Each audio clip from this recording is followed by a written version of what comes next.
मैं आज आपको एक ऐसी बात बताने वाला हूं जिसको सुन के आपको बहुत तेज गुस्सा आएगा। ये गुस्सा क्यों आएगा? क्योंकि आपको कैल्शियम ऑक्सलेट के किडनी स्टोन्स बन रहे हैं और हर कोई आपको एक ही बात बोलता है, यार कैल्शियम वाली चीजें बंद कर दो, ऑक्सलेट बंद कर दो और पानी की मात्रा बढ़ा दो, पानी ज्यादा पियो। लेकिन ये सारे नुस्खे आपने आजमा लिए हैं, लेकिन उसके बाद भी आपको पता चला है इनमें से कोई काम नहीं कर रहा है, ये स्टोन दोबारा बन जाते हैं। तो इसका मतलब तो दो ही बातें हो सकती हैं कि या तो जो ये चीजें बताई जा रही हैं वो सही नहीं है, या फिर कोई और समस्या है या कोई और दिक्कत है जो कि इन स्टोन्स को वापस बना रही है। मैं दावे से ही कह सकता हूं कि 95% 95% ये चांसेस हैं कि जो बात मैं आज आपको बताने वाला हूं ये आपको पता ही नहीं हो।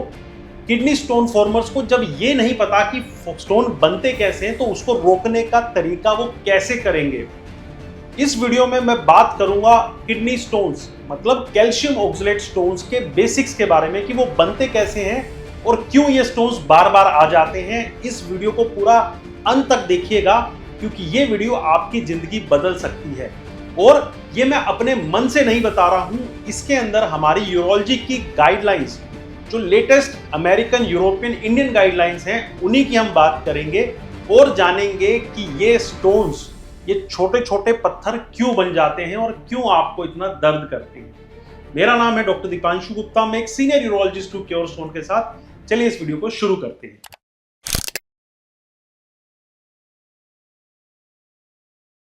सबसे पहले हम बात करते हैं कैल्शियम ऑक्सलेट स्टोन्स के बारे में। कैल्शियम ऑक्सलेट स्टोन्स की अगर मैं बात करूं तो अगर 10 लोगों को किडनी स्टोन्स बन रहे हैं तो उनमें से 8 लोगों को कैल्शियम ऑक्सलेट स्टोन ही बनते हैं। 7 से 8 लोगों को कैल्शियम ऑक्सलेट स्टोन ही बनते हैं। अब बात करते हैं कि वो बनते कैसे हैं। तो आज हमने एक बड़ा बेसिक सा सेटअप किया है क्योंकि मुझे लगता है पेशेंट्स को एक स्टूडेंट के जैसे सुनना चाहिए। और इस बोर्ड के ऊपर आज हम बात करेंगे कि स्टोन्स बनते कैसे हैं। तो देखिए, जो ये व्हाइट बोर्ड आपको नजर आ रहा है, सपोज ये मानते हैं कि ये व्हाइट बोर्ड जो है हमारे किडनी का पेशाब है।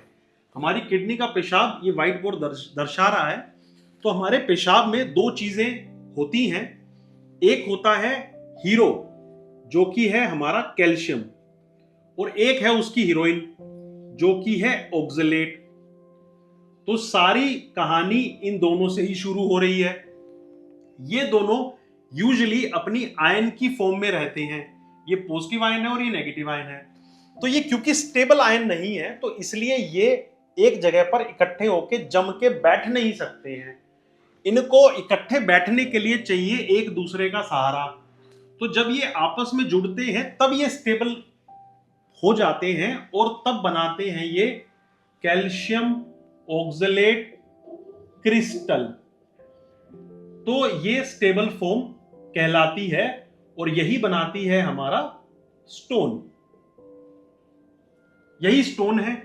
तो कहने का मतलब ये है कि ये भी अनस्टेबल है, ये भी स्टोन अकेला नहीं बना सकता, और ये भी अनस्टेबल है, ये दोनों इकट्ठे करके ही स्टोन को बनाते हैं।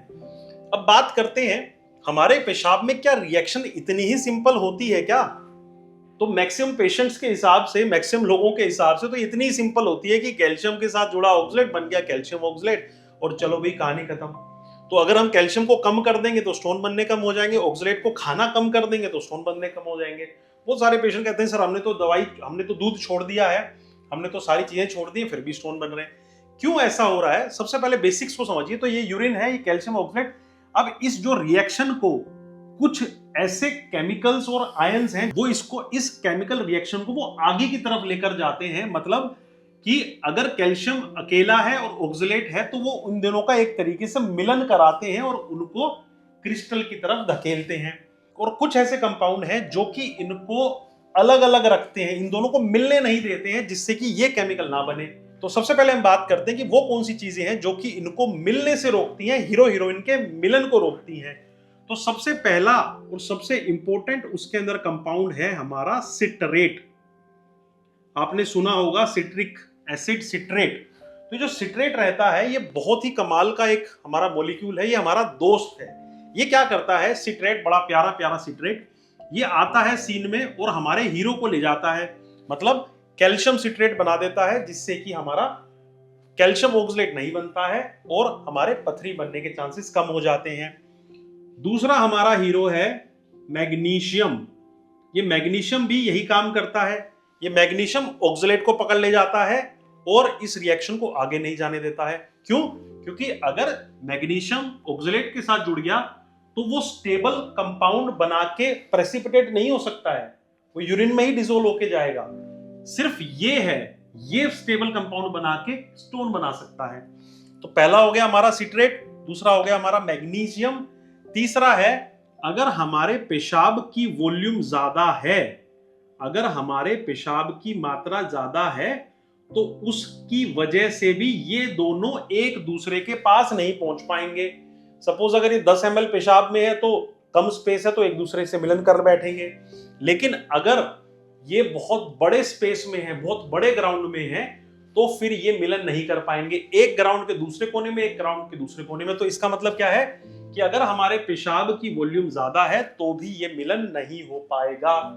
कुछ प्रोटीन्स ऐसे भी होते हैं जो कि प्रोटीन्स इनको सोख लेते हैं, कैल्शियम को भी सोख लेते हैं, कोई ऑक्सलेट को भी सोख लेते हैं, वो प्रोटीन भी इसको आगे ले जाने से रोकते हैं। तो जो ये चार हैं, 1 2 3 4, ये हमारे एक तरीके से मित्र हैं, दोस्त हैं, और वो इस रिएक्शन को करेंगे नहीं, करो मत करो। तो ये अच्छी चीजें हैं। अब ऐसे कौन सी चीजें हैं जो कि इस रिएक्शन को आगे की तरफ लेकर जाती हैं? सबसे इंपॉर्टेंट है उसमें इन्फेक्शन। क्या अगर आपके पेशाब में इन्फेक्शन हो गया है तो वो इस रिएक्शन को आगे लेकर जाएगा, उसकी वजह से इनको चिपकने का जगह मिल जाती है। देखिए, स्टोन के क्रिस्टल्स अगर एक जगह पर चिपकेंगे ना तो उसके ऊपर बिल्डिंग बनती चली जाएगी। जैसे आपके घर में भी एक ईंट की नींव बनाई, उसके ऊपर और ईंटें रखते चले जाते हैं, उसी प्रकार से किडनी के अंदर भी अगर एक क्रिस्टल बन गया है इन्फेक्शन के ऊपर चिपक कर, इन्फेक्शन क्या करता है ना, इन सब को सोखने की कोशिश करता है, उसके अंदर जो बैक्टीरियाज हैं, पस हैं, तो सोखने की कोशिश करते हैं और वो क्रिस्टल्स को एक तरीके से अपने ऊपर जगह देते हैं कि तू यार मेरे ऊपर चिपक जा। तो इसकी वजह से, इन्फेक्शन की वजह से भी ये ऐसा होता है। दूसरा होते हैं फोस्फेट्स। फोस्फेट्स करके भी, जिसको हम रेंडल प्लेग्स भी बोल सकते हैं, ये भी हमारी किडनी के अंदर ऐसे एरियाज होते हैं जहां पे ये कैल्शियम ऑक्सलेट चिपक जाते हैं और बिल्डिंग बना लेते हैं। तीसरी चीज है यूरिक एसिड। ये तो बड़ी खतरनाक बात बताई डॉक्टर साहब, यूरिक एसिड से भी क्या कैल्शियम ऑक्सलेट स्टोन बनते हैं?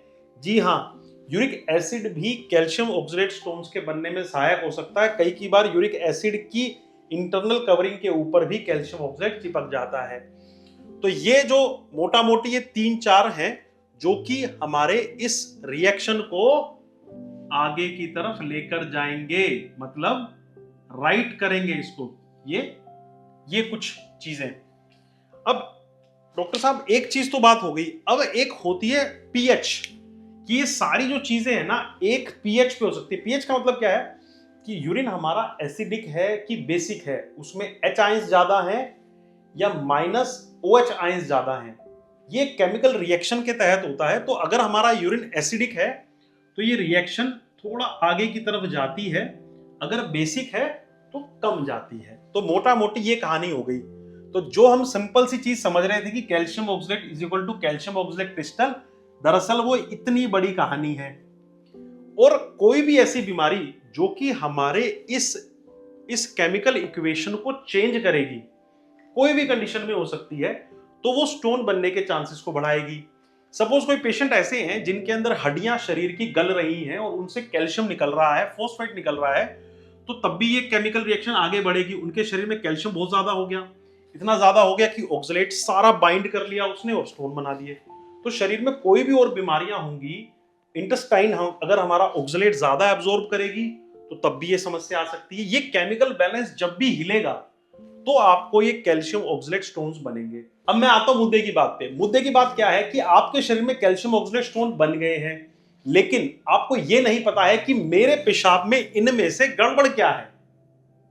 दोबारा बताता हूं, आपके शरीर में कैल्शियम ऑक्सलेट स्टोन बन गए हैं और आप समझ रहे हैं कि इसमें 2 ही प्लेयर हैं, ये हीरो और ये हीरोइन। इनको मैं चेंज कर दूंगा तो मैं ठीक हो जाऊंगा, ऐसा होने वाला नहीं है भैया। क्यों? क्योंकि इसमें प्लेयर दो नहीं है, प्लेयर बहुत सारे हैं। 1 2 3 4 5 6 7 8 9 10, लगभग 10 से 12 प्लेयर हैं, लेकिन हमारा फोकस 2 ही प्लेयर पे है भैया। तो ये सबसे बड़ी मिस्टेक है। अब बात करेंगे कि सर आपने तो बताया, लेकिन ये हमको कैसे पता चलेगा हमारे शरीर में कि इनमें से कौन सी चीज में गड़बड़ है भैया? तो इसी के लिए ऑपरेशन होने के बाद या पथरी निकलने के बाद कुछ टेस्ट करवाए जाते हैं। वो टेस्ट का क्या मतलब होता है, उनकी क्या इंटरप्रिटेशन होती है, उनसे हम कैसे पहुंचते हैं ऐसी चीज तक जिससे हमको ये पता चल पाए कि शरीर में कहां गड़बड़ आ रही है। जैसे कि बहुत सारे पेशेंट हमारे पास आते हैं जिनको कैल्शियम और ऑक्सलेट की मात्रा यूरिन में बिल्कुल सही आ रही है, लेकिन सिट्रेट कम है। अब वो सिट्रेट जिसका कम है वो कैल्शियम की कमी कर ले चाहे ऑक्सलेट की कमी कर ले, उसका स्टोन दोबारा बनेगा। क्यों? क्योंकि उसको पता ही नहीं सिट्रेट कम है। किसी के पेशाब में अगर मैग्नीशियम कम है तो उसको पता ही नहीं है कि भैया मेरे तो मैग्नीशियम कम है, वो तो इसको कमी करता जा रहा है, इसकी कोई दिक्कत है ही नहीं। किसी को इन्फेक्शन चल रहा है तो इन्फेक्शन भी चल रहा है, साथ में स्टोन भी बन रहे हैं, उसको पता ही नहीं है। किसी का यूरिन एसिडिक है तो उसको पता ही नहीं है कि मेरा यूरिन एसिडिक है। पानी पीते जा रहे हैं, पता चल रहा है 5-5 लीटर पानी पी रहे हैं, लेकिन वॉल्यूम ऑफ यूरिन तो नॉर्मल है। तो ये बहुत सारी चीजें ऐसी हैं जो कि पहले पता करनी है अपने को कि आपके शरीर में इनमें से कौन सी चीज गड़बड़ है, उसी चीज को तो ठीक करिएगा ना सर। तो ये जो मैंने आपको बातें बताई हैं ये किडनी स्टोन्स की बिल्कुल बेसिक बातें हैं।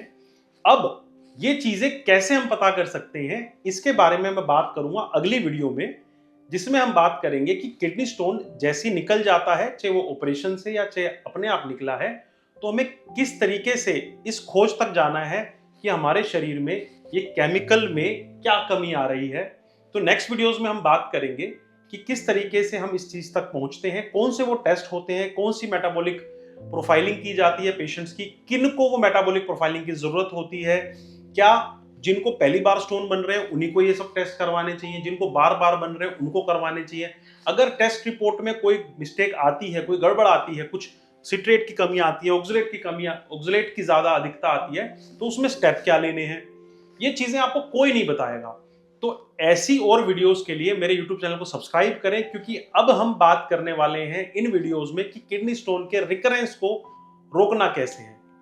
मैं उम्मीद करता हूं इस बेसिक सी वीडियो से आपको पता चला होगा कि ये किडनी स्टोन्स बनते कैसे हैं, और अगली वीडियोस में हम बात करेंगे कि इनको रोका कैसे जाएगा। बने रहिए मेरे साथ, नेक्स्ट वीडियोस का इंतजार करिएगा, उनको भी देखते रहिएगा, जिससे हम जान सकेंगे कि हमारे शरीर में क्या दिक्कत चल रही है।